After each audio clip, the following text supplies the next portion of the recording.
मध्ये तुमचं खूप खूप खूप मनापासून स्वागत। मैदा न वापरता केळ्याचा वापर करून आज आपण टूटी फ्रूटी बनाना केक तयार करणार आहोत। आणि हा केक करायला जितका सोपा आहे ना, तितका खायलासुद्धा खूप जास्त टेस्टी आहे। आणि शिवाय आपण मैदा न वापरल्यामुळे हा हेल्दीसुद्धा आहे। चला मग जास्तीचा वेळ न दवडता आपण आजच्या रेसिपीला सुरुवात करूया। इथे मी मिक्सरच्या भांड्यामध्ये 2 केळी ही बारीक कट करून घेणार आहे। तर आपल्याला 2 केळी ती वापरायची आहेत। या केकसाठी ना 2 केळी पुरेशी होतात। त्यानंतर याच्यामध्ये आपल्याला अर्धी वाटी साखर घालायची आहे। साखरेचं प्रमाण अगदी परफेक्ट आहे। साखरेचं प्रमाण तुम्ही जर जास्त गोड खात नसाल तर थोडीशी साखर कमी केली तरीही चालेल, पण अर्धी साखर एकदम परफेक्ट प्रमाण आहे। 4 चमचे आपल्याला तेल घालायचं आहे। तर त्यानंतर आपल्याला हे मिक्सरमधून फिरवून याची बारीक पेस्ट तयार करून घ्यायची आहे। कोणतंही महागडं सामान न वापरता हा केक खाण्यासाठी खूप जास्त टेस्टी लागतो आणि मस्त एकदम मऊ आणि एकदम जाळीदार तयार होतो, एकदम फ्लफी तयार होतो। त्यामुळे तुम्ही हा केक नक्की ट्राय करून बघा। आता एक मिक्सिंग बाउल घेतलेला आहे, त्यामध्ये आपल्याला 1.5 वाटी गव्हाचं पीठ घ्यायचं आहे। आपण इथे मैदा नाही वापरलेला आहे, गव्हाचं पीठ वापरलेलं आहे। तुम्हाला जर गव्हाचं पीठ वापरायचं नसेल तर तुम्ही या ठिकाणी 1.5 वाटी मैदा घेऊ शकता किंवा अर्धं गव्हाचं पीठ आणि अर्धा मैदासुद्धा इथे वापरू शकता। 1 चमचा यामध्ये बेकिंग पावडर घातलेली आहे। अर्धा चमचा आपल्याला याच्यामध्ये बेकिंग पावडर घालायची आहे आणि हे आपल्या चाळणीने छान असं चाळून घ्यायचं आहे। केव्हाही आपण केक करताना आपण चाळणीने चाळून घ्यायचं आहे, त्यामुळे केक छान मस्त एकदम फ्लफी तयार होतो।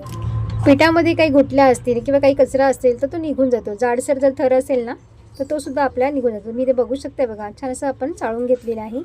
आणि चाळलेल्या पिठामध्ये आपल्याला ही पेस्ट घालायची आहे आणि पुन्हा छान असं मिक्स करून घ्यायचं आहे।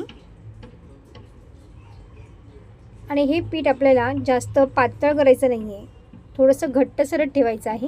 हे सगळं मिक्स झाल्यानंतर आपल्याला याच्यामध्ये दूध ॲड करायचं आहे। तर इथे मी कोमट दूध घेतलेलं आहे।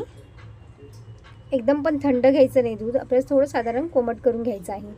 आणि हे दूधसुद्धा आपल्याला थोडं थोडं करून ह्याच्यामध्ये ॲड करत जायचं आहे। पीठ मिक्स करत असताना आपल्याला पिठाच्या गुठल्या होऊ द्यायच्या नाही आहेत, त्यामुळे आपल्याला दूध हे थोडं थोडं करूनच ॲड करत हे मिक्स करत राहायचे आहेत, त्यामुळे गुठल्या याच्या अजिबात होणार नाही। तर तुम्ही इथे बघू शकताय बघा, अशाच पद्धतीने आपल्याला हे पीठ हवं आहे। आणि आता यामध्ये आपल्याला अर्धा चमचा व्हॅनिला इन्सेन्स घालायचा आहे, त्यामुळे फ्लेवर आपल्या केकला खूप छान येतो। त्यामुळे व्हॅनिला इन्सेन्स मी अर्धा चमचा याच्यामध्ये ॲड केलेला आहे। आणि इथे ड्रायफ्रूटसुद्धा मी घेतले। ड्रायफ्रूट तुमच्या आवडीप्रमाणे तुम्ही ते कमी जास्त करू शकता। तर 2 चमचे इथे मी ड्रायफ्रूट घेतलेले आहे। आणि इथे आपल्याला 1 ग्लास मी इथे दूध घेतलं होतं, थोडं दूध आपलं शिल्लक राहिलेलं आहे, म्हणजे साधारण आपल्याला 1 वाटी इतकं दूध लागलेलं आहे। केकच्या भांड्यामध्ये आपल्याला हे घालायचं आहे आणि आपल्याला बेक करण्यासाठी ठेवायचं आहे। केकच्या भांड्याला आपण थोडंसं तूप लावून घेतलेलं आहे, तुम्ही बटर पेपरसुद्धा इथे लावू शकता। बेकिंग पावडर बेकिंग सोडा घालण्याच्या आधी आपल्याला ज्या भांड्यामध्ये आपण केक बेक करणार आहोत ते भांडं आपल्याला फ्री हीट करायला ठेवायचं आहे। तर मी आधीच इथे फ्री हीट करायला ठेवलेलं आहे कढई, आणि आज आपण कढईमध्ये हा केक बेक करणार आहोत। वरून आपल्याला टूटी फ्रूटी घालायची आहे। तर तुम्ही ते बघू शकताय बघा, अशा पद्धतीने हे टूटी फ्रूटी मी घालून घेतलेली आहे। आणि वरून आपल्याला आता झाकण ठेवून याच्यामध्ये छान आता केक आपला बेक करून घ्यायचा आहे। त्यावरती झाकण असं ठेवा की हवा यामधून बाहेर गेली नाही पाहिजे। तर इथे आपलं 40 ते 45 मिनिटं इथे झालेली आहेत। केक आपला छान एकदम बेक झालेला आहे, तुम्ही ते बघू शकता बघा। साईजनी सुद्धा हा केक मस्त एकदम डबल झालेला आहे। आणि टूथपिक घालून बघितले आपण, केक आपला मस्त बेक झालेला आहे। आता थंड झाल्यानंतर आपण याला काढून घेऊया आणि मस्तपैकी आपण ह्याला कट करून घेऊया।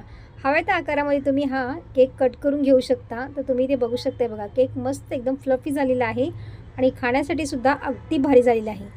तर तुम्ही सुद्धा अशा पद्धतीने हा केक नक्की ट्राय करून बघा। आणि व्हिडिओ आवडली असेल तर लाईक शेअर आणि सबस्क्राईब करा। बाजूची बेल आयकॉन पण जरूर प्रेस करा, जेणेकरून जेव्हा पण मी नवीन व्हिडिओ अपलोड करेन त्याची सर्वात आधी नोटिफिकेशन तुम्हाला पाहायला मिळेल।